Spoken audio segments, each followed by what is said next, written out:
Olá, minha querida amiga do TEC, olá, meu querido amigo do TEC. Estamos de volta com mais uma aula sobre o direito das sucessões e hoje essa aula é uma aula muito importante, é uma aula inaugural sobre a sucessão testamentária.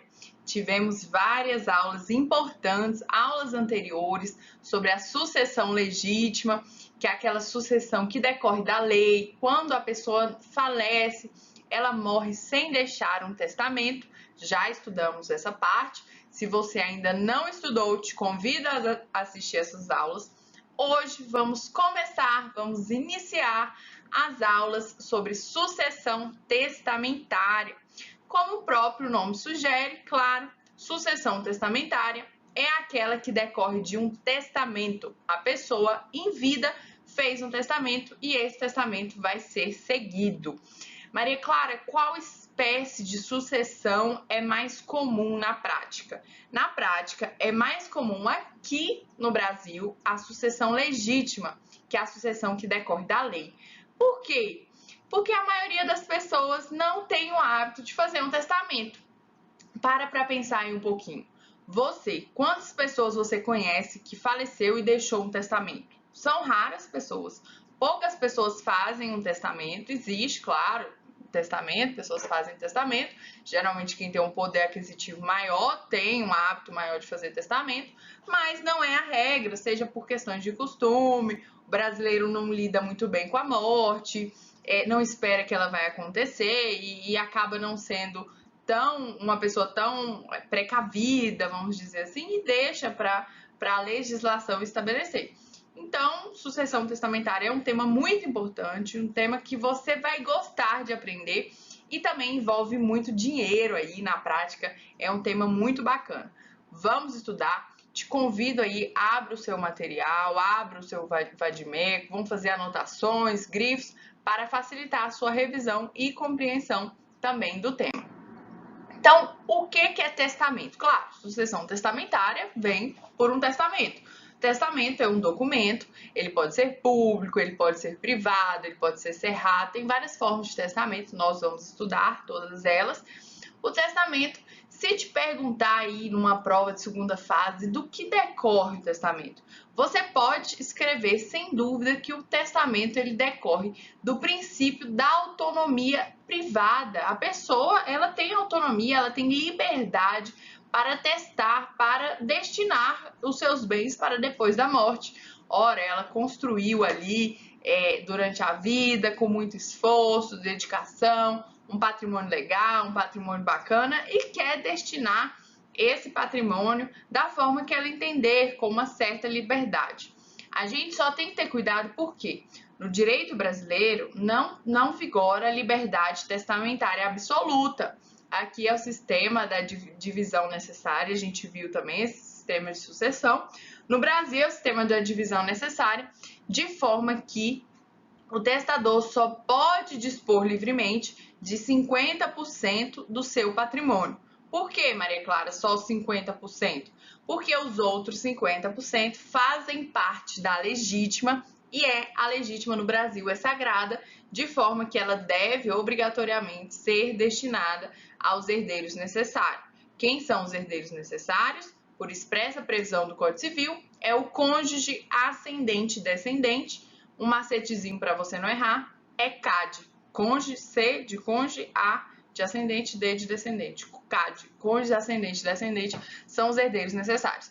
Então, testamento, um documento que decorre do princípio da autonomia da vontade, mas que essa liberdade testamentária não é absoluta. O autor da herança ele deve respeitar as normas previstas no Código Civil em relação à legítima, de forma que 50% do seu patrimônio deve obrigatoriamente ser destinados aos herdeiros necessários. E os outros 50%, Maria Clara? Os outros 50% são denominados de parte disponível e ele pode fazer o que ele bem entender. Pode doar para uma instituição de caridade, pode doar para o Banco do Brasil, imagina, doar para um banco, Pode acontecer. A pessoa pode doar para uma instituição contra o câncer, que ajuda contra o câncer, e assim sucessivamente. O 50% é livre, ele faz o que ele quiser. Qual dispositivo a gente vai começar estudando? Qual dispositivo do Código Civil que inaugura a sucessão testamentária? Artigo 1857. Aqui vamos à leitura. Toda pessoa capaz pode dispor por testamento da totalidade dos seus bens ou de parte dele para depois de sua morte. Então, toda pessoa que for capaz pode dispor pelo testamento da totalidade de seus bens ou de parte deles para depois da sua morte. E aí é um princípio ligado, já anota aí, o artigo 1857 é ligado ao princípio da autonomia privada. A pessoa pode dispor de seus bens por testamento, desde que tenha capacidade. A gente vai estudar sobre capacidade testamentária também, assunto relevantíssimo. Parágrafo 1º. A legítima dos herdeiros necessários não poderá ser incluída no testamento. Ou seja, os 50%, que é a legítima, 50% é a legítima, que é de quem é a legítima, pessoal? Quem que é dono da legítima são os herdeiros necessários. Os herdeiros necessários, quem são os herdeiros necessários? É o cônjuge, o ascendente e descendente, CAD, nunca mais você vai errar isso. 50% a legítima não pode ser incluída no testamento. Então, aqui é uma restrição, é uma mitigação do princípio da autonomia privada que vigora no testamento. Ele não pode dispor em testamento da legítima, 50% são dos herdeiros necessários por lei. Parágrafo 2º. São válidas as disposições testamentárias de caráter não patrimonial, ainda que o testador somente a elas se tenha limitado. Maria Clara, o que é isso? Como assim uma pessoa vai dispor em testamento de coisas não patrimoniais que não envolvem dinheiro? É isso? Pode acontecer isso? Que loucura é essa? O que é isso? Pode acontecer sim. A pessoa pode dispor em um testamento, por exemplo, reconhecimento de filho, pode acontecer em testamento, não é coisa que envolve dinheiro. Olha que legal essa parte final. Ainda que o testador somente a ela se tenha limitado. Então, pode acontecer que existe um testamento que não fala de bem nenhum, só fala de outras disposições. É raro? É, mas pode ser que aconteça. Olha aqui os exemplos. Dentre tais disposições, ou seja, sem uma específica natureza econômica e patrimonial, a título de exemplo, tem várias outras, podemos lembrar. Reconhecimento de filho, está lá no 1609, inciso 3, fala que a pessoa pode reconhecer um filho por testamento. Nomeação de tutor, a pessoa pode nomear em vida um tutor também por testamento. Reabilitação do indigno também, a gente viu, já estudou isso aqui. O indigno pode ser reabilitado por meio do testamento. Pode dispor lá, destinar parte dos bens para o indigno. Artigo 1818 caput. Lembrando que isso aqui é meramente exemplificativo. Existem outras hipóteses em que é cabível, sim, dispor em testamento e que não é questões econômicas, questões financeiras, várias hipóteses. A pessoa pode constituir uma fundação, aí tá deixando bens para essa fundação, mas a intenção é constituir uma PJ. Tem várias situações em que é possível dispor em um testamento. Aqui eu trouxe uma jurisprudência muito importante do STJ, que tratou de um caso específico de implantação de embrião pós-mortem. Isso aí, pessoal, se você colocar numa prova de segunda fase, pode ter certeza que vai encher o olho do seu examinador e ele vai ver sua prova com olhos diferentes, claro, favorável para você. Olha como enriqueceria uma prova de segunda fase essa jurisprudência. Vamos lá. Autorização para implantação de embriões pós-mortem, ou seja, depois que a pessoa morreu, que vai ser implantado esse embrião. Embriões excedentários, possibilidade de implantação, doação, descarte e pesquisa. Lei de biossegurança, reprodução assistida pós-mortem, possibilidade. Autorização expressa e formal, testamento ou documento análogo, planejamento familiar, autonomia e liberdade pessoal. Olha só, a pessoa em vida, claro, pode fazer um testamento. Não precisa de deixar bem nenhum. Nesse testamento pode estar previsto o quê? Que ela autoriza a implantação de embrião pós-morte, depois que ela morrer, que vai ser implantado o embrião.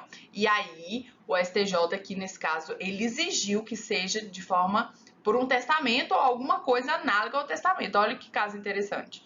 Especificadamente, quando a reprodução assistida pós-mortem, está lá na resolução 2168 de 2017, prevê sua possibilidade, pode, mas sob condição inafastável da existência de autorização prévia específica do falecido para uso do material biológico criopreservado. Então tem que ter autorização do falecido, não é prévia expressa, não é implícita, não é tácita, tem que ser prévia específica.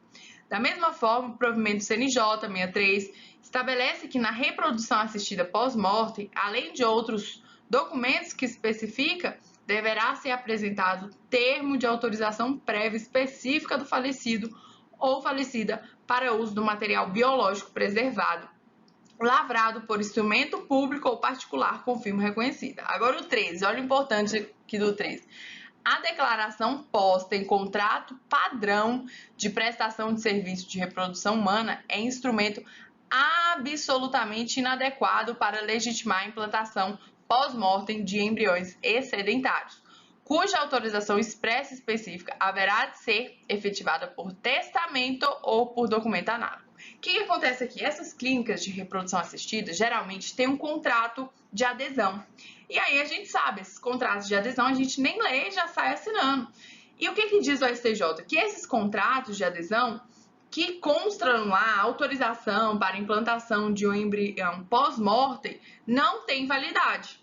Então, se eu estou numa clínica de reprodução, assino um contrato padrão e que nesse contrato padrão autoriza a introdução desse embrião pós-mortem, não tem validade. Por quê? Entendeu, STJ, que essa autorização para implantação de embriões pós-mortem, depois da morte da pessoa, só pode ser feita se for por testamento, tem que ter uma autorização no testamento, ou em um documento análogo, uma escritura pública, ou com todo o formalismo. Claro, isso é uma coisa séria. Não pode ser feito por uma autorização ali de um contrato de adesão dessas clínicas de reprodução.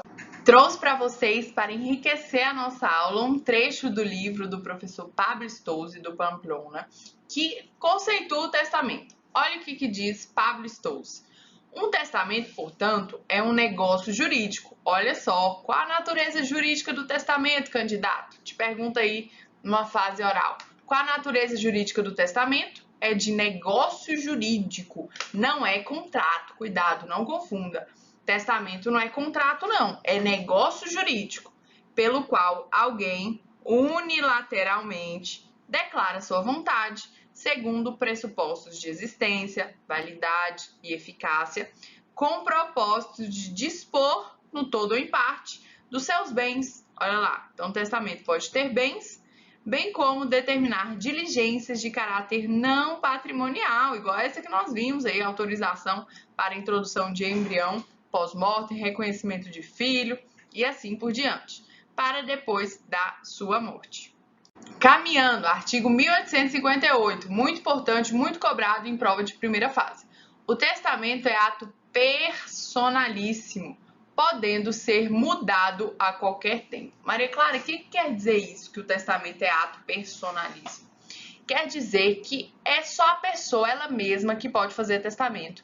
Eu não posso fazer o testamento por meio de procurador, não posso dar uma procuração para a pessoa fazer o testamento para mim, eu não posso fazer um testamento de procuração, de mandato, eu não posso pedir para uma pessoa fazer um testamento para mim, porque ele é um ato personalíssimo. A gente vai estudar, estamos começando, introduzindo o estudo do testamento, mas no decorrer das aulas, você vai perceber que o legislador ele conferiu uma formalidade maior para o testamento. Uma formalidade que traz uma segurança jurídica, porque está dispondo do bem da pessoa para depois da sua morte, como que vai ser a destinação desse bem. Então, o testamento, por sua natureza, ele é um ato formal e não poderia ser diferente, é um ato personalíssimo. Se te perguntar, pode ser feito testamento por procuração? Não, não pode. Só a pessoa que pode fazer o testamento dela, é um ato personalíssimo, podendo ser mudado a qualquer tempo. Pode ser mudado a qualquer tempo. Vamos supor, fui lá, eu em vida, claro, fui no tabelionato de notas, fiz um testamento público e aí destinei parte dos meus bens para uma instituição contra o câncer. Aí desisti, essa instituição teve várias notícias de que estava tendo desvios dos dinheiros destinados a essa instituição. Vi que essa instituição não é uma instituição de confiança, como eu achava que era, então eu quero mudar o testamento. Posso mudar? Posso mudar. Posso mudar meu testamento a qualquer tempo, claro, antes da minha morte. Posso alterar, posso fazer outras disposições. Não gostei dessa instituição de caridade, quero doar para outra, posso. Ou ainda, dei uma parte para o meu filho lá, destinei, beneficiei um filho que eu vi que esse filho não está merecendo, vou mudar o testamento. Então, eu posso mudar o testamento a qualquer tempo, sem problemas. Vamos estudar agora as características do testamento. Qual a primeira característica que eu trouxe aqui para vocês? Unilateral. O testamento é um negócio jurídico unilateral, não é contrato. Já coloca aí no seu caderninho, nos seus estudos, que o testamento é um negócio jurídico unilateral, é feito somente pela pessoa. É personalismo, ou seja, no testamento, eu que faço o meu testamento, não posso fazer por procuração e por isso que não é permitido o testamento conjuntivo. Nós vamos ver ele ainda, mas essa vedação do testamento conjuntivo decorre da sua característica de ser personalismo. Ou seja, o testamento conjuntivo ocorre quando mais de uma pessoa faz um testamento pelo mesmo instrumento. Não pode, cada pessoa tem que fazer um testamento separado. Ele é personalíssimo. Outra característica, revogável. Ele é revogável a qualquer tempo, ele pode ser mudado. Mas, claro, existem exceções. Por exemplo, reconhecimento de filho, ele é irrevogável por expressa previsão do Código Civil. Então, se eu reconheço um filho por meio de um testamento, essa parte do reconhecimento do filho eu não posso revogar. Eu posso revogar outras partes, a parte dos bens, outras disposições. Agora, reconheci um filho, é claro, por testamento público, né, pessoal? Porque tem o testamento privado, aí a pessoa nem toma conhecimento desse reconhecimento do filho. Agora, no testamento público, eu não posso revogar uma disposição que eu reconheci um filho, mas isso é exceção. Em regra, é que o testamento é revogável a qualquer tempo, eu posso fazer novas disposições.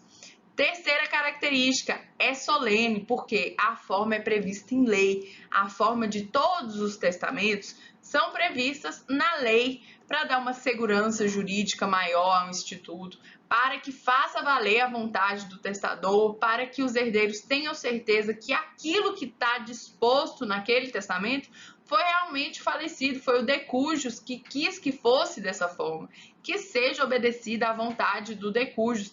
Não tenha simulação, não tenha coisas que façam com que a vontade do de cujus não seja estabelecida, não seja conhecida depois da morte dele. E por fim, é gratuito. Por que gratuito, Maria Clara? Não há contraprestação.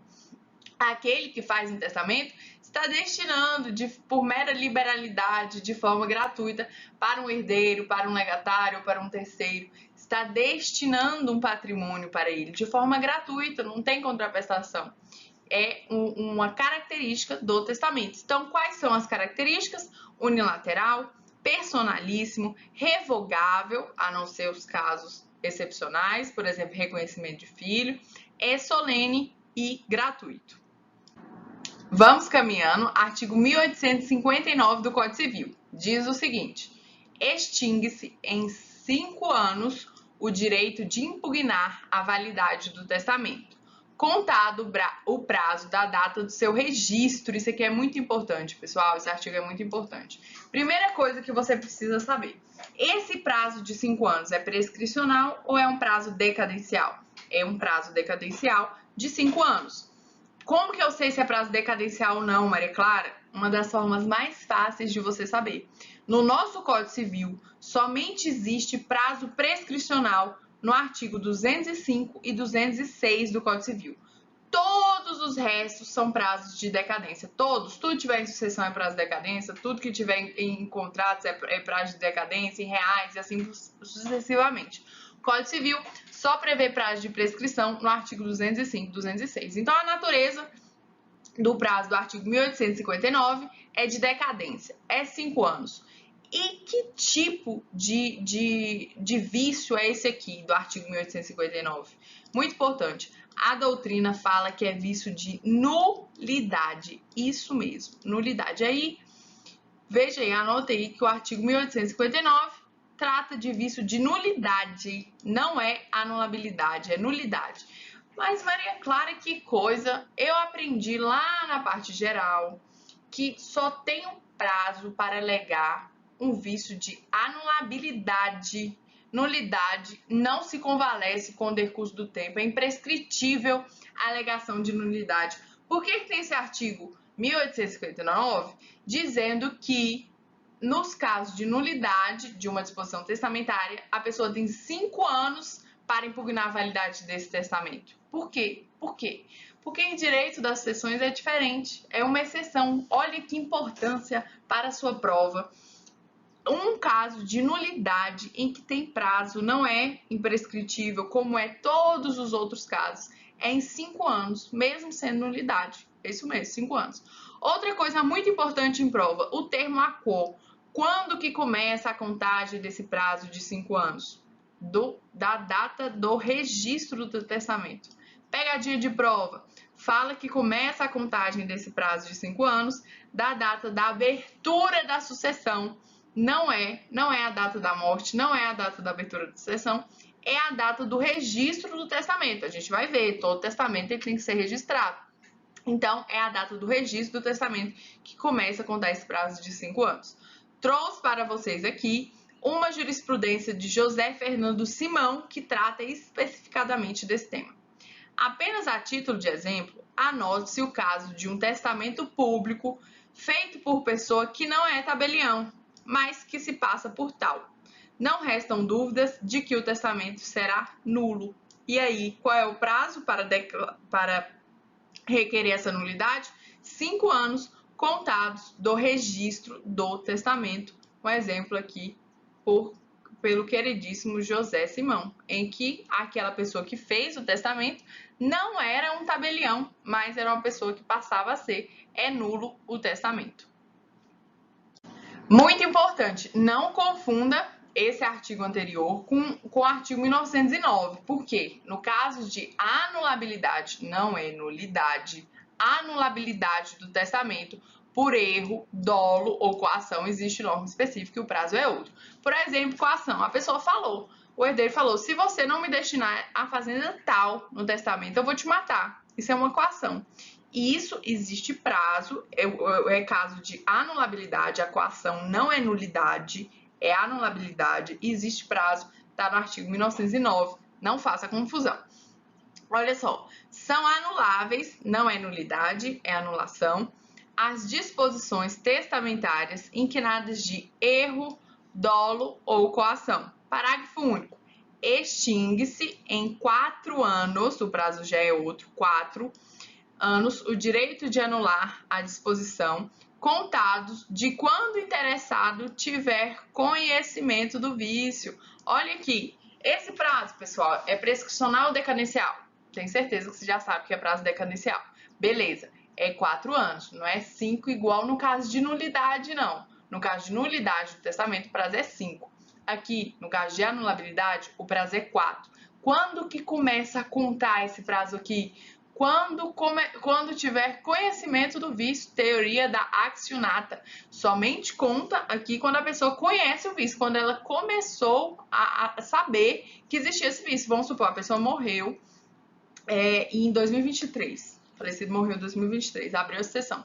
E aí ninguém sabia do vício. 5 anos depois que tomou conhecimento que aquele testamento foi feito sobre coação.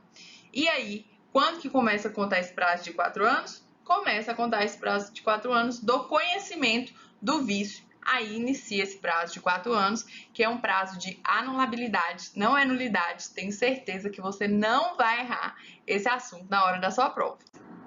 E é isso, pessoal, nós ficamos por aqui, finalizamos nosso primeiro bloco sobre disposição testamentária, sucessão testamentária, assunto super relevante. Não saia daí, fica comigo, venha assistir as próximas aulas, faça dessa aula aí como se fosse a Netflix e maratona toda, se você vai ser um sucesso na sua prova de concurso. Não saia daí, até a próxima!